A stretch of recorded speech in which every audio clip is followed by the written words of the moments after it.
একের পর এক দেশ বিরোধী চক্রান্ত চলছে। পরাজিত পতিত শক্তিকে জানাই দিতে চাই, দাদা বাবুদের সহযোগিতা নিয়ে বাংলাদেশকে অস্থিতিশীল করতে দেওয়া হবে না। এদেশের মুসলমান কোন পরাশক্তিকে ভয় পায় না।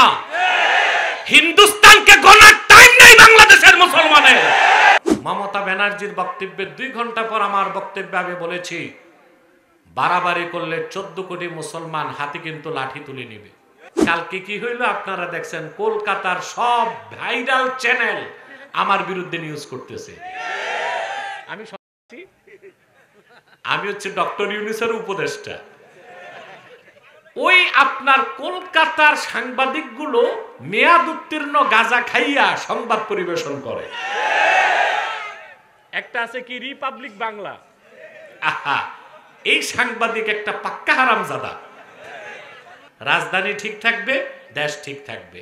রাজধানী বেদখল, দেশও 16 বছর আপনারা বিজয় লাভ করতে পারেন নাই, কারণ রাজধানী দখল করতে পারেন নাই। আর যখন রাজধানী দখল করছেন, অত্যাচারীরা এক কাপড়ে বিনা মেকআপে দেশ ছেড়ে পালাইছে। পালাইছে না? আরে আগে বলছি সেফ এক্সিট নাও, সেফ এক্সিট কোথ থেকে নিবে? কেউ পালাইছে স্বামীর বাড়ি, কেউ শ্বশুর বাড়ি, কেউ দাদার বাড়ি, কেউ গেছে আটলান্টিক পাড়ি দিয়া বাপের বাড়ি। এখনো চক্রান্ত বন্ধ নাই। একের পর এক দেশ বিরোধী চক্রান্ত চলছে। পরাজিত পতিত শক্তিকে জানাই দিতে চাই, দাদা বাবুদের সহযোগিতা নিয়ে বাংলাদেশকে অস্থিতিশীল করতে দেওয়া হবে না। এদেশের মুসলমান কোন পরাশক্তিকে ভয় পায় না। হিন্দুস্তানকে গোনার টাইম নেই বাংলাদেশের মুসলমানের।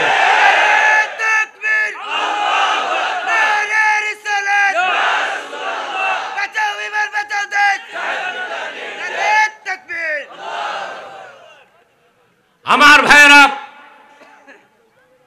ওরা পার্লামেন্টে বক্তব্য দেয় বাংলাদেশে আপনার পিস কিপিং সোলজার শান্তিরক্ষী বাহিনী পাঠাইতে। কেন? আমার দেশের সেনাবাহিনী কি মরে গেছে নাকি? পুলিশ মরে গেছে, বর্ডার গার্ড মরে গেছে? 14 কোটি মুসলমান তো আছি। বাংলাদেশের স্বাধীনতার বিরুদ্ধে কথা বলো কেন? এই সাহস কে দিছে?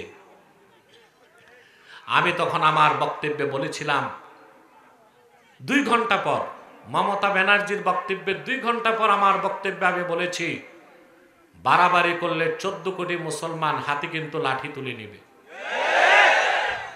28 কোটি লাঠি মোকাবেলার শক্তি ভারতের হয় নাই। দিল্লির লাল কেল্লায় ইসলামের পতাকা উড়াই দিব। আমি বলেছিলাম সরকারকে,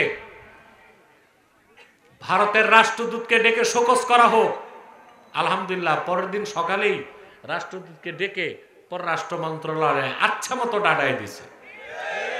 কালকে কি হইল আপনারা দেখছেন, কলকাতার সব ভাইরাল চ্যানেল আমার বিরুদ্ধে নিউজ করতেছে।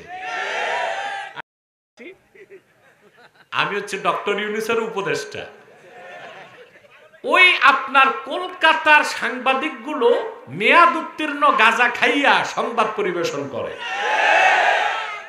একটা আছে কি রিপাবলিক বাংলা, আহা, এই সাংবাদিক একটা পাক্কা হারামজাদা।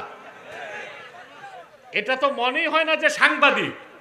মানুষ যেভাবে সার্কাস করে, সে স্টুডিওতে একদিক থেকে আরেক দিকে ওইভাবে দৌড়ায়, আর মনে হচ্ছে মলম বিক্রেতাদের মতো। মনে হচ্ছে এই যুদ্ধ লেগে যাচ্ছে, ফাইটার আকাশের উপর, বোমাটা শুধু ছাড়বে। ভাবছিলাম রিপাবলিক বাংলায় যত পাগল সাংবাদিক, এরপর দেখলাম না ক্যালকাটা নিউজ, আবার আজকে সকালে নিউজ করছে আজ তাক বাংলা। ওদের যত ভাইরাল পশ্চিম বাংলার চ্যানেলগুলো এই দেশের বিরুদ্ধে বলতেছে আর আমার বিরুদ্ধে বলে যাচ্ছে। আমি বলছি বলতে থাকুক, আমাদের কোনো তোয়াক্কা নাই, ভয় না। মুসলমান, একবার যদি বাংলাদেশের স্বাধীনতা হারিয়ে যায়, যুগের পর যুগ পরাধীনতার শৃঙ্খলে আবার আবদ্ধ হয়ে যাবেন। অতএব দেশের স্বাধীনতা রক্ষায় আপনাদের ঐক্যবদ্ধ থাকতে হবে। রাজি আছেন না?